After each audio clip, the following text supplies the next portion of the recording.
السلام علیکم ورحمۃ اللہ وبرکاتہ۔ دوستو، آج ہمارا بیان ہے سورہ انعام کی پہلی 3 آیات، جن کا میں آپ کو ترجمہ اور ان کی تفسیر بیان کروں گا۔ سٹارٹنگ کرتے ہیں۔ اعوذ باللہ من الشیطان الرجیم، بسم اللہ الرحمن الرحیم۔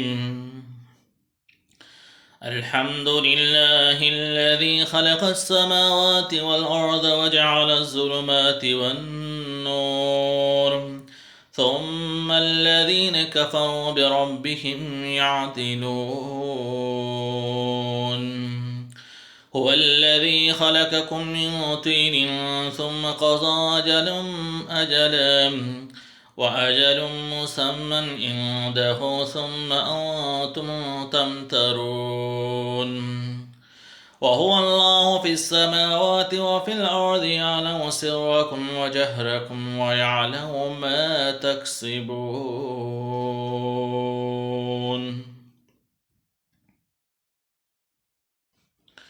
دریائے دلی کرنے والے، معافیاں دینے والے اللہ تعالیٰ کے نام سے شروع کرتا ہوں اللہ کے نام سے جو بڑا مہربان نہایت رحم کرنے والا ہے۔ سب تعریفیں اللہ ہی کو سزاوار ہیں، جس نے تمام آسمان و زمین پیدا کی ہے اور جس نے اندھیریاں اور روشنیاں پیدا کی۔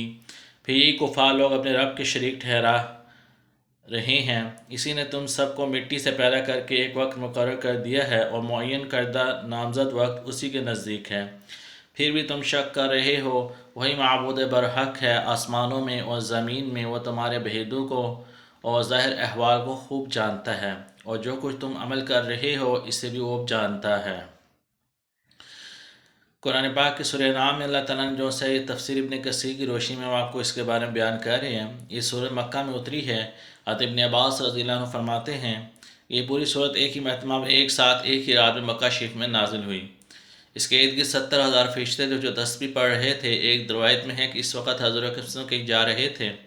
فرشتوں کی کثرت زمین سے آسمان تک تھی۔ یہ 70,000 فرشتے سورت کے پہنچانے کے لیے آئے تھے۔ مستدرک حاکم میں ہے کہ اس سورت کے نازل ہونے پر رسول اللہ صلی اللہ علیہ وسلم نے فرمایا اس مبارک سورت کو پہنچانے کے لیے اس قدر فرشتے آئے تھے کہ آسمان کے کنارے دکھائی نہیں دیتے تھے۔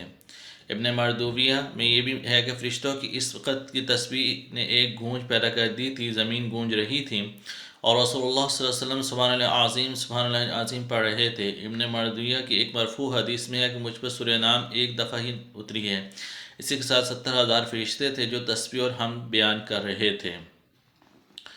ابھی آپ سے پہلے سورہ نام کی تلاوت کی، اس کے بعد اس کا جو ہے ترجمہ کیا، اور اس کے بعد اس کی تفسیر ابن کثیر کی روشنی میں جو ہے آپ کو اس کی جو ہے تعارف کرایا سورہ نام کا۔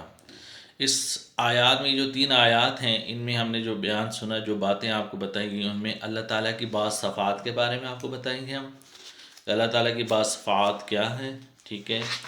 اس کے علاوہ جو ہے ہمارے جو ہے اس آیت میں آپ کو بعض صفات تک کا تذکرہ کیا جائے گا۔ اللہ تعالیٰ اپنی تعریف کر رہا ہے، گویا ہمیں اپنی تعریفوں کو حکم دے رہا ہے، اور اس کی تعریف جن امور پر ہے ان میں سے ایک زمین و آسمان کی پیدائش بھی ہے، دن کی روشنی اور رات کا اندھیرا بھی ہے، اندھیرے کو جمع کے لفظ سے اور نور کو واحد کے لفظ سے لا نور کی شرافت کی وجہ سے ہے، جیسے کہ فرمان ربانی ہے عن الیمین والشمائل میں اس صورت کے آخری حصے کی آیت ہے وَأَنَّ هَذَا صِرَاطِي مُسْتَقِيمًا فَاتَّبِعُوهُ وَلَا تَتَّبِعُوا السُّبُلَ فَتَفَرَّقَ بِكُمْ عَن سَبِيلِهِ۔ سورہ انعام میں یہاں بھی راہ راست کو واحد رکھا ہے اور غلط راہوں کو جمع کے لفظ سے بتایا ہے۔ اللہ ہی قابل حمد ہیں کیونکہ وہی خالق کل ہیں، مگر پھر بھی کافی لوگ اپنی نادانی سے اس کے شریک ٹھہرا رہے ہیں۔ کبھی بیوی اور کبھی اولاد قائم کرتے ہیں، کبھی شریک اور ساجی ثابت کرنے بیٹھتے ہیں۔ اللہ تعالیٰ ان تمام باتوں سے پاک ہیں۔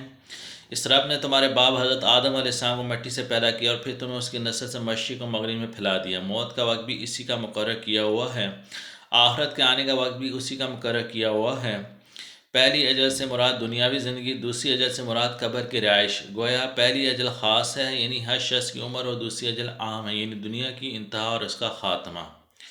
بہت ممکن ہے کہ اس کے اصطلاح آنے والی آیات وَهُوَ الَّذِي يَتَوَفَّاكُمْ سے ہو۔ ابن عباس رضی اللہ عنہ سے مروی ہے قضا اجلہ سے مراد نیند ہے جس میں روح قبض کی جاتی ہے، پھر جاگنے کے وقت لٹا دی جاتی ہے، اور اجل مسمى سے مراد موت ہے، یہ قول غریب ہے۔ عندہ سے مراد اس کے علم کا اللہ ہی کے ساتھ مخصوص ہونا ہے، جیسے کہ فرمایا قال علمها عند ربی، یعنی قیامت کا علم تو صرف میرے رب کے پاس ہی ہے۔ سورہ نازعات میں بھی فرمان ہے لوگ تجھ سے قیامت کے صحیح وقت کا حال دریافت کرتے ہیں، حالانکہ تجھے اس کا علم بھی کچھ نہیں، وہ تو صرف اللہ ہی کو معلوم ہے۔ باوجود اتنی پختگی اور باوجود کسی قسم کے شک و شبہ نہ ہونے کے، پھر بھی لوگ قیامت کے آنے نہ آنے میں تردد و شک کر رہے ہیں۔ اس کے بعد جو ارشاد باری تعالیٰ ہے اس میں مفسرین کے کئی ایک اقوال ہیں، لیکن کسی کا بھی وہ مطلب نہیں جو جہمیہ لے رہے ہیں۔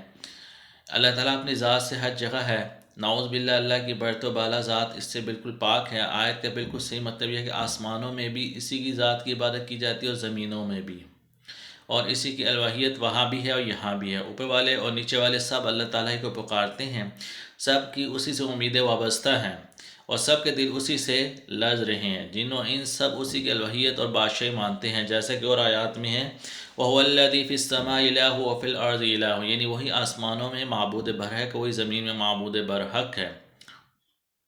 یعنی آسمانوں میں جو ہے سب کا معبود وہی ہے، اور اسی طرح زمین والوں کا بھی سب کا معبود وہی ہے۔ اب اس آیت کا جملہ یعلم سرکم وجہرکم خبر ہو جائے گا یا حال سمجھا جائے گا، اور یہ بھی قول ہے کہ اللہ وہ ہے جو آسمانوں کی سب چیزوں کو اور زمین کی سب چیزوں کو، چاہے وہ ظاہر ہو یا پوشیدہ، جانتا ہے۔